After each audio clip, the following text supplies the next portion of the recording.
Good evening दोस्तों, मैं संदीप कुमार। मैंने आज आप सबके लिए लेकर के आया सर एक जबरदस्त एक मस्त टॉपिक। कंडीशन क्या देखो, सबसे पहली बात मैं बता देना चाहता हूं ना कि आज की क्लास में केमिस्ट्री का टॉप वैसे 10 सब्जेक्टिव हमने आपके लिए लेकर के आए हैं जो आपके एग्जाम के लिए सबसे ज्यादा इंपॉर्टेंट है। क्योंकि जब आप सवाल को देखोगे ना तो आपका दिल और दिमाग दोनों बताएगा ना कि सच में यही सब सवाल पूछता है। तो आज की क्लास को आगाज करने से पहले मैं आपको कुछ और बता देना चाहता हूं कि हम सब का मिशन है 475 प्लस।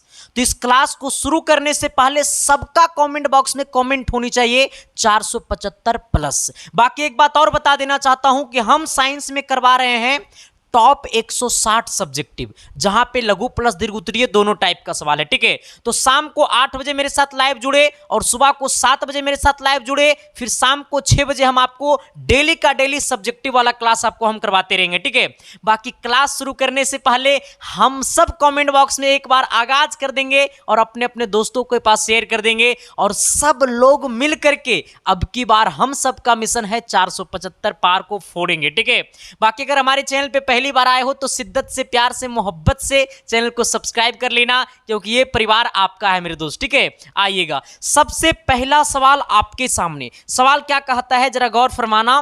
कहता है ना सर कि आपके अनुसार उत्कृष्ट गैसों को अलग समूह में क्यों रखा गया है। हम सब के अनुसार उत्कृष्ट गैसों को पीरियोडिक टेबल में अलग समूह में क्यों रखा गया है। अक्रिय गैसों को अलग समूह में क्यों रखा गया है पीरियोडिक टेबल में, हमको यह समझना है। तो सबसे पहले हम लोग क्या देखेंगे। कहता है ना सर कि उत्कृष्ट गैसें की खोज मेंडलीफ की आवर्त सारणी बनने के बाद हुई।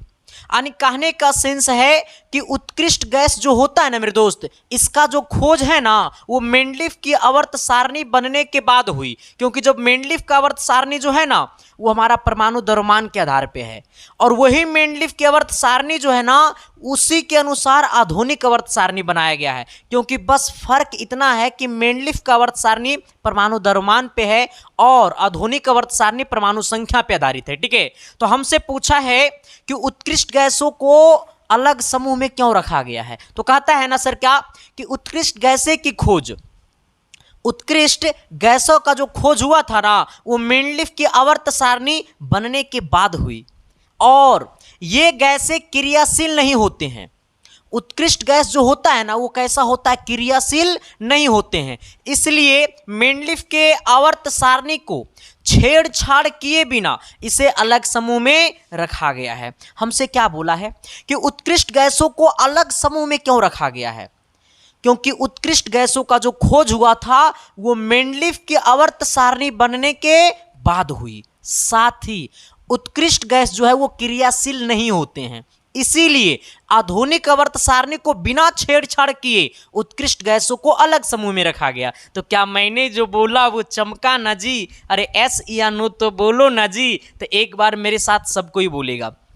सवाल कहता है ना कि आपके अनुसार उत्कृष्ट गैसों को अलग समूह में क्यों रखा गया है। तो कहता है क्या कि उत्कृष्ट गैसें की खोज मेंडलीफ की आवर्त सारणी बनने के बाद हुई और ये गैसें क्रियाशील नहीं होते हैं। उत्कृष्ट गैस जो क्रियाशील नहीं होते हैं, इसीलिए मेंडलीफ की आवर्त सारणी को छेड़छाड़ किए बिना इसे अलग समूह में रखा गया है। तो क्या मैंने जो बोला वो चमका ना जी? तो क्या रिजल्ट का मतलब एसके साइंस क्लासेस बरकरार रहेगा ना जी?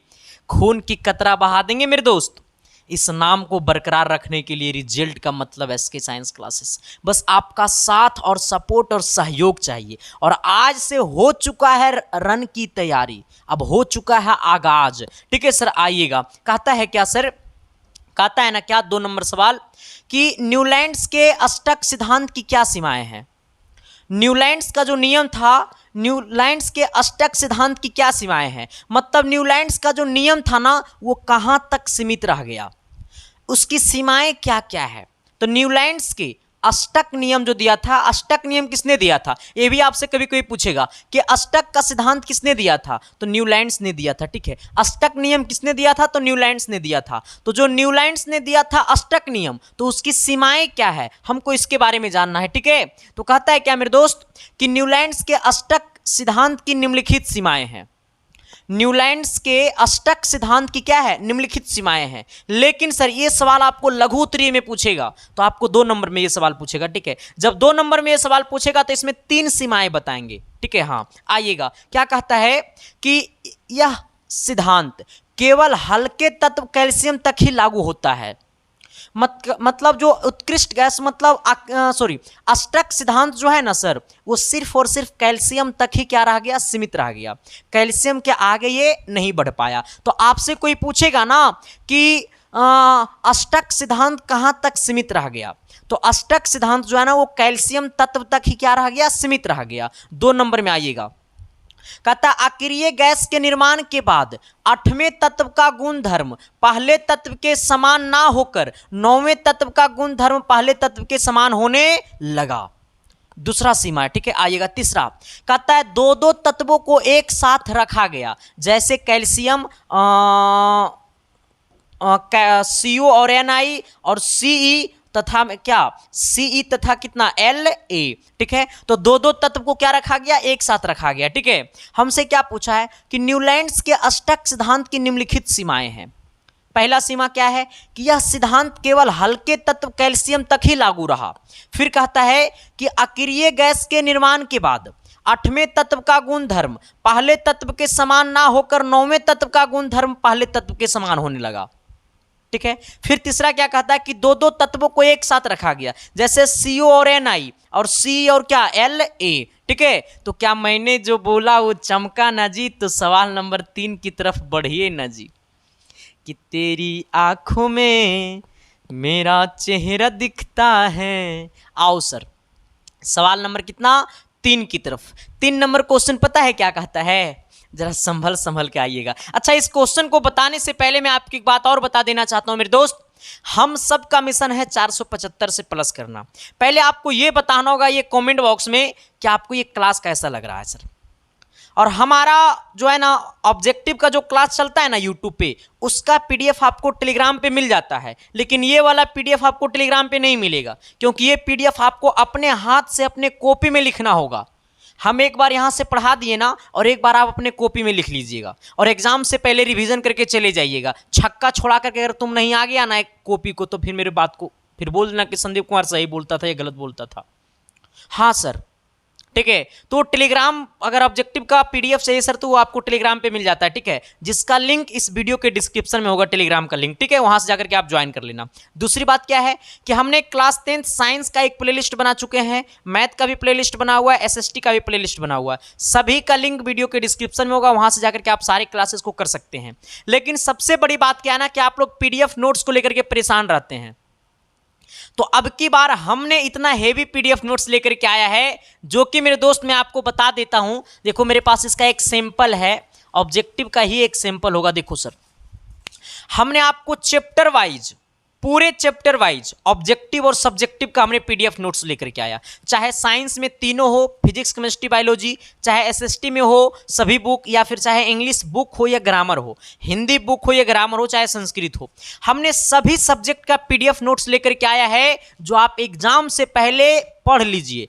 और अगर आपसे एक सवाल छूट जाएगा ना मेरे दोस्त, तो तुम मेरे को छोड़ देना, क्योंकि इस PDF पे तुम तब भरोसा करना जब उस PDF को तुम पहले पढ़ना, और जाकर के सर एक ही सब्जेक्ट पहले कोई पढ़ना, इसके बाद जाकर के तुम प्रीवियस ईयर देख लेना, उससे तुमको सवाल नहीं छूटेगा, ये मेरा वादा है मेरे दोस्त, ठीक है। देखो सर, ऑब्जेक्टिव का टाइपिंग कुछ इस प्रकार से हमने PDF में करवाया, ठीक है। एकदम सारा का सारा फॉर्मेट इसका ऐसा रहेगा, ठीक है, एकदम ऐसा टाइपिंग किया हुआ रहेगा एकदम फॉर्मेट। इसके बाद सब्जेक्टिव भी हमने पूरी अपनी भाषा में हमने टाइपिंग करवाया, ठीक है। तो बाकी लोग सिंपल मांगता था, तो सिंपल देख लो, इसका ऐसा ही रहेगा, ठीक है। आ जाइएगा सर। एक बात और बता देना चाहते हैं, जिन किन्हीं को ये वाला लेना है ना, तो इसके लिए ना इसका प्राइस आपको पता है कितना है, 299 रुपया। लेकिन इसका ऑफर चल रहा है आपको 20 सितंबर तक मात्र 199 में।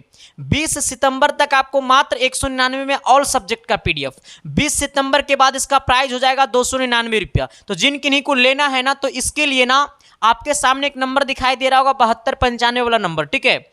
उसी नंबर पे आपको पेमेंट कर देना है कितना, 199 रुपया। पे फोन, गूगल पे, पेटीएम सब कुछ चलता है, ठीक है। आप किसी से भी पेमेंट करवा सकते हो, ठीक है। उसका पेमेंट करवा करके उसका स्क्रीनशॉट ले लीजिएगा पेमेंट का, और वो पेमेंट का स्क्रीनशॉट आपको वही वाला व्हाट्सअप नंबर पे भेज देना है, और आपको मैसेज में लिख देना है कि मुझे 10th का नोट्स चाहिए। मिनट भर के अंदर में आपके पास सारा का सारा पीडीएफ सेंड कर दिया जाएगा एक ही बार में, पूरा का पूरा पीडीएफ सेंड कर दिया जाएगा एक बार में, ठीक है। तो बाकी सर आप क्लास को जाकर के कीजिए, पीडीएफ को जाकर के परचेस कीजिए, क्योंकि उस पीडीएफ में बच्चा से ज़्यादा टीचर लोग खरीद रहे हैं, ठीक है। तो दिल से सबको थैंक यू। बाकी हम लोग क्लास को कर देते हैं आगाज, ठीक है। आइएगा, क्या कहता है कि क्या आप डिटर्जेंट का उपयोग कर बता सकते हैं कि कोई जल कठोर है या नहीं। क्या आप डिटर्जेंट का प्रयोग करके आप ये बात बता सकते हैं कि कोई जल कठोर है या नहीं, क्योंकि कठोर जल में कम झाग उत्पन्न करता है, ये बात आपको पता है। जब हम लोग साबुन से साफ करते हैं, झाग फेन कम बनाता है, तो हम कहते हैं ये कठोर जल है। तो क्या हम अगर डिटर्जेंट का उपयोग करेंगे और उससे क्या हम बता सकते हैं कि कोई जल कठोर है या नहीं।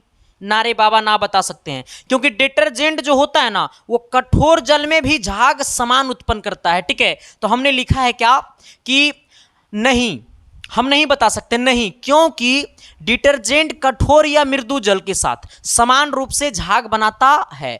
कठोर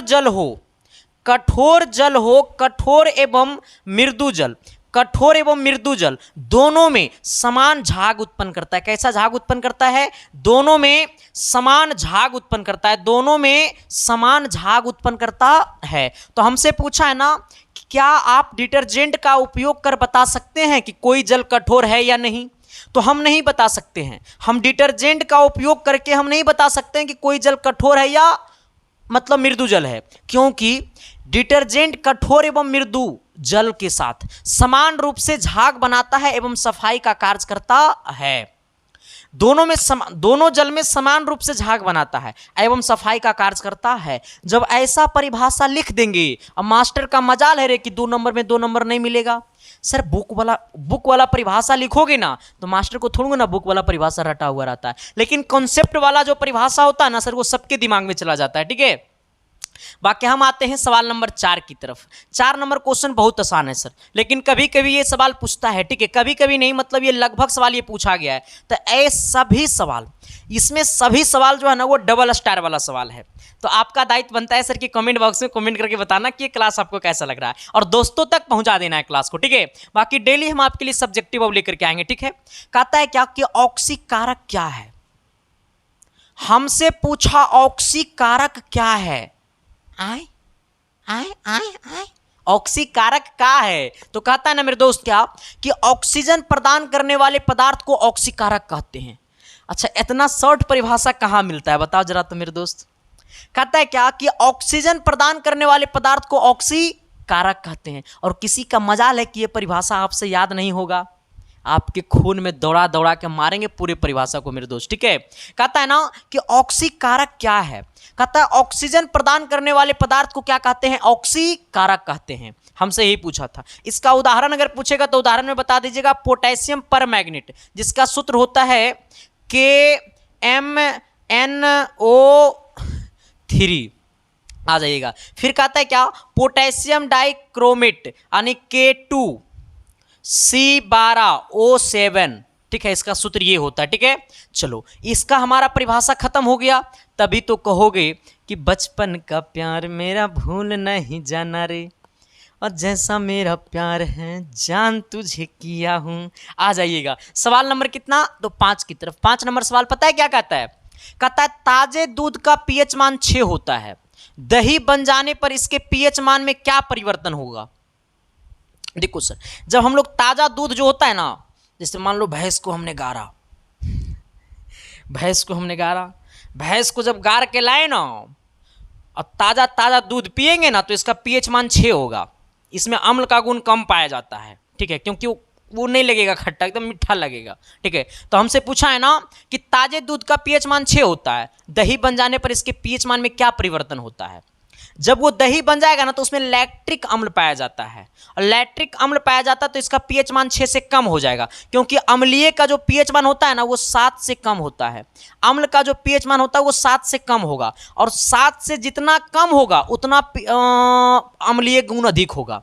जैसे किसी का पीएच मान लो 1 है तो वो अधिक अम्लीय है, और जैसे बढ़ता जाएगा 7 तक आ जाएगा तो अम्लीय का गुण घटता जाएगा। ठीक है, आइएगा क्या कहता है कि दही में लैक्टिक अम्ल होता है। अगर ऑब्जेक्टिव में पूछेगा कि दही में कौन सा अम्ल पाया जाता है तो दही में लैक्टिक अम्ल पाया जाता है। ठीक है, कहता है दही में लैक्टिक अम्ल होता है, अर्थात जब दूध से दही बन जाता है तो वह अधिक अम्लीय हो जाता है। जब दूध से दही बन जाता है ना तो वो अधिक अम्लीय हो जाता है, इसलिए इसका पीएच मान 6 से कम हो जाएगा। जब ताजे दूध का पीएच मान 6 है और दही बन जाएगा तो वो ज़्यादा खट्टा लगने लगता है, इसका मतलब कि वो अधिक अम्लीय हो जाता है, और जब अधिक अम्लीय हो जाएगा तो उसका पीएच मान 6 से कम हो जाएगा। क्या मैंने जो बोला वो चमका ना जी? अरे एस या नो तो बोलो ना जी। तो एक बार कमेंट बॉक्स में कमेंट करके बताओ ना। चैनल पे नए हो तो चैनल को सब्सक्राइब कर दो ना, एसके साइंस क्लासेस परिवार को आगे बढ़ा दो ना। आइएगा, कहता है क्या कि ताजे दूध का पीएच मान होता है कितना? मेरे साथ सब कोई बोलेगा, जहां पे बैठे हो वहीं से बोलेगा। ताजे दूध का पीएच मान क्या होता है? 6 होता है। यदि दही बन जाने पर इसका पीएच मान में क्या परिवर्तन होगा? कहता है दही में लैक्टिक अम्ल होता है, अर्थात जब दूध से दही बन जाता है तो वह अधिक अम्लीय हो जाता है, और जब अधिक अम्लीय हो जाता है तो इसका पीएच मान 6 से कम हो जाता है। तो क्या तेरी आंखों में मेरा चेहरा दिखता है? सवाल नंबर कितना? 6 की तरफ आइएगा। 6 नंबर सवाल का कहते हैं जी, कहता है ना कि प्लास्टर ऑफ पेरिस को अर्धरोधी बर्तन में क्यों रखा जाना चाहिए, इसकी व्याख्या कीजिए। प्लास्टर ऑफ पेरिस को सबसे पहले आप सबको कमेंट बॉक्स में कमेंट करना पड़ेगा कि प्लास्टर ऑफ पेरिस का सूत्र क्या होता है। प्लास्टर ऑफ पेरिस का सूत्र क्या होता है? जल्दी से जल्दी कमेंट बॉक्स में कमेंट कर दो कि प्लास्टर ऑफ पेरिस का सूत्र क्या होता है। सबको ये कमेंट बॉक्स में कमेंट होनी चाहिए, और जिनका सही कमेंट रहेगा उनको अगले वीडियो में नाम मिलेंगे। ठीक है, आइएगा, कहता है क्या मेरे दोस्त कि प्लास्टर ऑफ पेरिस को अर्धरोधी बर्तन में क्यों रखा जाता है। आपसे कोई पूछेगा कि प्लास्टर ऑफ पेरिस को कैसे बर्तन में रखा जाता है, तो प्लास्टर ऑफ पेरिस को अर्धरोधी बर्तन में रखा जाता है। ऑब्जेक्टिव में भी पूछता है ये कि प्लास्टर ऑफ पेरिस को कैसे रखा जाता है, तो प्लास्टर ऑफ पेरिस को अर्धरोधी बर्तन में रखा जाता है। आ जाइएगा, क्या कहता है? कहता है इसकी व्याख्या कीजिए। कहता है प्लास्टर ऑफ पेरिस आसानी से जल में अवशोषित कर लेता है, जल को अवशोषित कर लेता है। प्लास्टर ऑफ पेरिस जो होता है ना वो आसानी से, कैसे? तो आसानी से जल को क्या कर लेता है? तो अवशोषित कर लेता है। हमसे क्या बोला है कि प्लास्टर ऑफ पेरिस जो होता है ना वो आसानी से जल को क्या कर लेता है? अवशोषित कर लेता है। प्लास्टर ऑफ पेरिस जो होता है वो आसानी से जल को क्या कर लेता है? अवशोषित कर लेता है, और कठोर जिप्सम का निर्माण करता है। हमें क्या बोला है कि प्लास्टर ऑफ पेरिस जो होता है ना वो आसानी से जल को क्या कर लेता है? अवशोषित कर लेता है, और क्या बना देता है? तो जिप्सम बना देता है। ताली तो होनी चाहिए मेरे दोस्त। हमने क्या बोला है कि प्लास्टर ऑफ पेरिस जो होता है वो आसानी से जल को क्या कर लेता है? अवशोषित कर लेता है। जल को करेगा अवशोषित और घपसना बना देगा, कठोर जिप्सम का निर्माण कर देगा। प्लास्टर ऑफ पेरिस को करेगा अवशोषित और निर्माण करेगा जिप्सम का।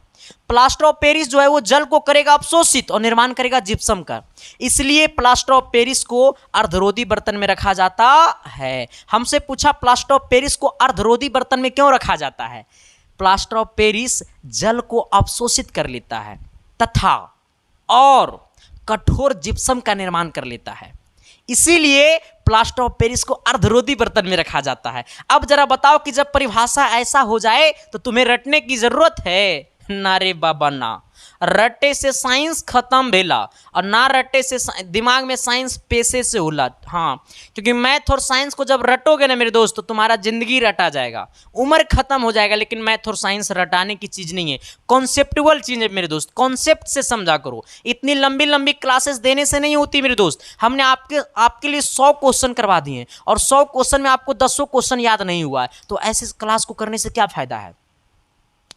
पढ़ो उतना कि जितना दिल में जाए।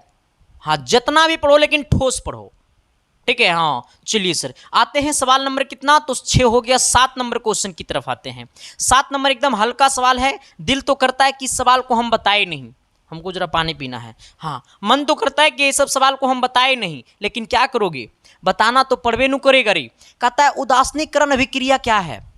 उदासीनीकरण अभिक्रिया क्या है? उदासीनीकरण अभिक्रिया किसे कहते हैं? कहता है अम्ल और क्षार की अभिक्रिया के फलस्वरूप जब अम्ल अब प्लस में क्या बना, अम्ल और क्षारक एक साथ अभिक्रिया जब करेगा ना तो लवण प्लस क्या बनाता है? जल बनाता है। लवण प्लस क्या बनाता है? जल बनाता है। इसी अभिक्रिया को क्या कहते हैं? उदासीनीकरण अभिक्रिया कहते हैं। हमने क्या बोला है कि उदासीनीकरण अभिक्रिया किसे कहते हैं? हमसे पूछा कि उदासीनीकरण अभिक्रिया किसे कहते हैं? तो जब अम्ल प्लस क्षारक मिलिस, अम्ल प्लस क्षारक मिलिस तो लवण प्लस जल बनाविस, और लवण प्लस जब जल बनाविस तो क्या कहलाविस? उदासीनीकरण कहलाविस। आइएगा, उदासीनीकरण अभिक्रिया किसे कहते हैं? तो अम्ल और क्षारक के अभिक्रिया के फलस्वरूप, अम्ल एवं क्षारक के अभिक्रिया के फलस्वरूप लवण प्लस जल बनाता है, इसे उदासीनीकरण अभिक्रिया कहते हैं।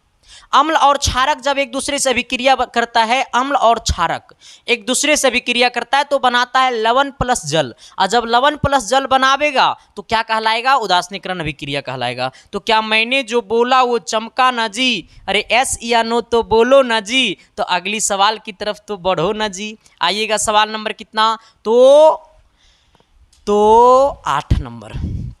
क्या कहता है? कहता है ना सर कि अम्ल का जलीय विलयन क्यों विद्युत का चालन करता है? अच्छा, सवाल क्या बोला है कि अम्ल का जलीय विलयन क्यों विद्युत का चालन करता है?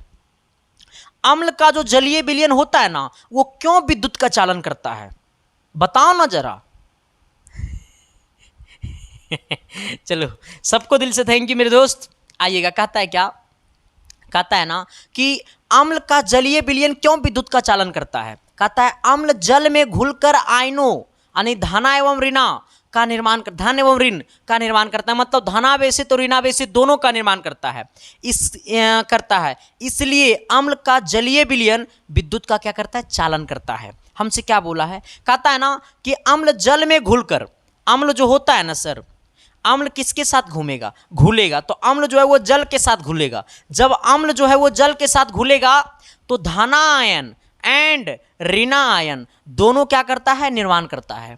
ये जो अम्ल है ना वो जल से मिलेगा। अम्ल किसके साथ मिलेगा? तो अम्ल जो है वो जल के साथ मिलेगा, और जब जल के साथ मिलेगा ना तो ये धना आयन और ऋणा आयन मतलब धनावेशित और ऋणावेशित दोनों निर्माण करता है। और जब दोनों निर्माण करता है तो इसीलिए इसको हम लोग क्या कहते हैं? अम्ल एक जलीय विलयन, अम्ल का जलीय विलयन विद्युत का चालन करता है।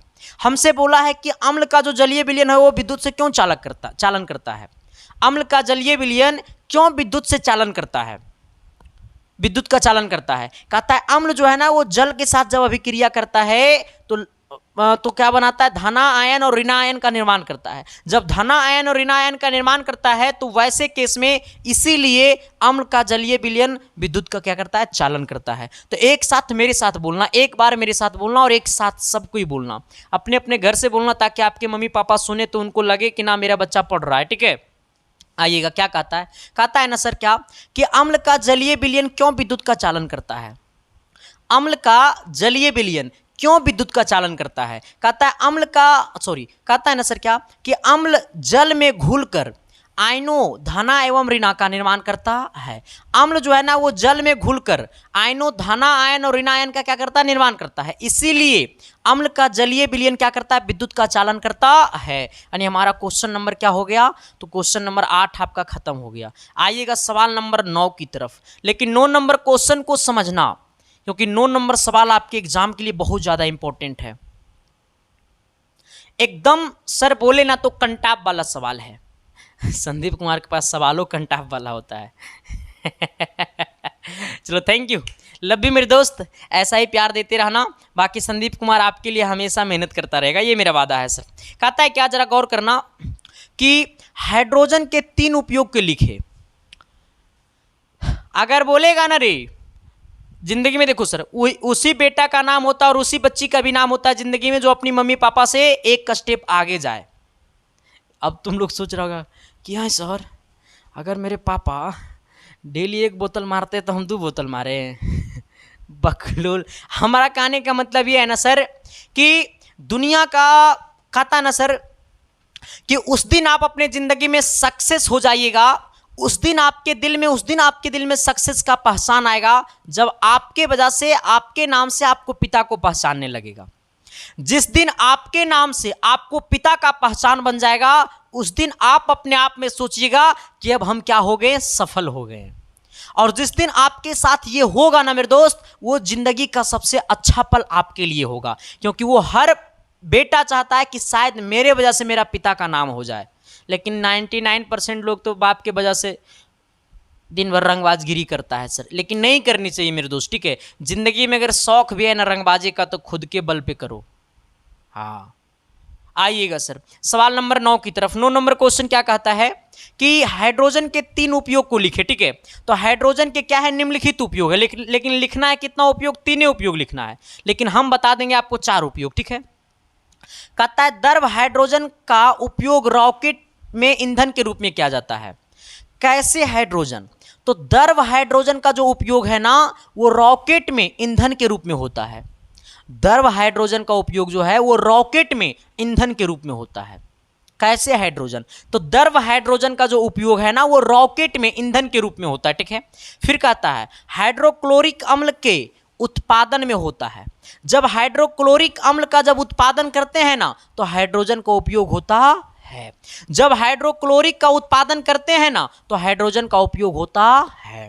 जब हाइड्रोक्लोरिक अम्ल के उत्पादन में होता है, किसका उपयोग, हाइड्रोजन का। फिर कहता है खाद के लिए अमोनिया के निर्माण में होता है। किसके लिए, तो खाद के लिए। किसके निर्माण में, तो अमोनिया के निर्माण में होता है। खाद में अमोनिया लगता है, ठीक होता है मेरे दोस्त, ठीक है। तो इसका जब अमोनिया बनाने के लिए हम लोग किसका यूज करते हैं, तो हाइड्रोजन का यूज करते हैं, ठीक है। फिर कहता है हाइड्रोजनीकरण क्रिया द्वारा वनस्पति घी बनाने में होता है। हाइड्रोजनीकरण क्रिया द्वारा क्या बनाने में, तो वनस्पति घी बनाने में किसका प्रयोग होता है, तो हाइड्रोजन का प्रयोग होता है। हमने क्या बोला है सर कि हाइड्रोजनीकरण क्रिया द्वारा वनस्पति घी बनाने में किसका प्रयोग होता है, तो आपको हाइड्रोजन का प्रयोग होता है। एक बार सब कोई मेरे साथ आना और शिद्दत और प्यार और मोहब्बत से सब कोई मेरे साथ बोलना। जहाँ पे बैठे हो वहीं से बोलना, तो आपके मम्मी पापा अगल बगल बैठे रहे तो उनको भी लगे कि नहीं मेरा बच्चा तो पढ़ता है आ जाना। क्या कहता है ना मेरे दोस्त कि हाइड्रोजन के 3 उपयोग को लिखे। हाइड्रोजन के कितने उपयोग को लिखना है, तो हाइड्रोजन के 3 उपयोग को लिखना है, ठीक है। पहला उपयोग, हाइड्रोजन के उपयोग क्या है, निम्नलिखित है। पहला उपयोग, द्रव हाइड्रोजन का उपयोग रॉकेट में ईंधन के रूप में होता है। द्रव हाइड्रोजन का जो उपयोग है ना, वो रॉकेट में ईंधन के रूप में होता है। द्रव हाइड्रोजन का उपयोग कहाँ, बोलो रॉकेट में। किसके रूप में, तो ईंधन के रूप में होता है। दूसरा नंबर कहता हाइड्रोक्लोरिक अम्ल के उत्पादन में होता है। हाइड्रोजन का उपयोग हाइड्रोक्लोरिक अम्ल के उत्पादन में होता है। फिर कहता है खाद के लिए अमोनिया के निर्माण में होता है। किसके लिए, तो खाद के लिए अमोनिया के निर्माण में होता है। फिर कहता है हाइड्रोजनीकरण क्रिया द्वारा वनस्पति घी बनाने में होता है। तो क्या मैंने जो बोला वो चमका ना जी, अरे एस या नो तो बोलो ना जी, तो अगली सवाल की तरफ तो बढ़ो ना जी। अच्छा एक बात और पहले बता देना चाहते हैं, जिन लोगों को पीडीएफ चाहिए तो आप अपने मोबाइल के टेलीग्राम में जाना और टेलीग्राम में जाकर के सर्च कर लेना संदीप कुमार ऑफिशियल, तो मेरा टेलीग्राम आईडी खुल जाएगा, उसे ज्वाइन कर लेना, वहाँ पे आपको पीडीएफ मिल जाएगा, ठीक है। लेकिन सब्जेक्टिव आपको अपने हाथ से लिखना है। और आपके लिए हम एक सवाल देते हैं सर, ठीक है। कहता है उत्पाद क्या है, एकदम हल्का सवाल है मेरे दोस्त, इसको सब कोई कमेंट बॉक्स में कमेंट कर देना। अगर आपको नहीं पता है तो आप अपने बुक से इसका आंसर देख लेना, ठीक है। और जिनको पता है तो वो लोग एस लिख करके कमेंट बॉक्स में कमेंट कर दो। सबको अपने दिल पे हाथ रख करके कमेंट बॉक्स में कमेंट कर दो। और जो लिखेगा अपने बुक से देख करके लिखना पड़ेगा तुमको, ठीक है। और लिखो और तुम भी एस लिख करके कमेंट बॉक्स में कमेंट कर दो। तो आपके लिए सवाल नंबर 10 आपके लिए होमवर्क हो गया। सबको ही कमेंट बॉक्स में जाते जाते एस लिख करके कमेंट बॉक्स में कमेंट कर देना, क्योंकि ये सब सवाल आपके लिए है। तो जो भी लोग इसके साइंस क्लासेस पे पहली बार आए थे तो शिद्दत से, प्यार से, मोहब्बत से चैनल को सब्सक्राइब कर देना, क्योंकि ये परिवार आपका है और इस परिवार की सुंदरता आप है मेरे दोस्त, ठीक है। तो thank you, love you. Class कैसा लगा कमेंट बॉक्स में कमेंट कर देना। दिल से करना, क्लास खराब लगा तो खराबे कमेंट करना, लेकिन दिल से करना मेरे दोस्त, ठीक है। क्योंकि संदीप कुमार आप सबकी सच्चाई जानना चाहता है और आप सबकी दिलों पे राज करना चाहता है। और मेरा मकसद है कि वो हर घर में शिक्षा पहुंचनी चाहिए, जिस घर में कई वर्षों से शिक्षा का इंतजार है मेरे दोस्त, ठीक है। बाकी सबको थैंक यू, लव यू। देखते रहना इसके साइंस क्लासेस, बाकी हम आपके साथ हैं और हमेशा साथ रहेंगे। Thank you.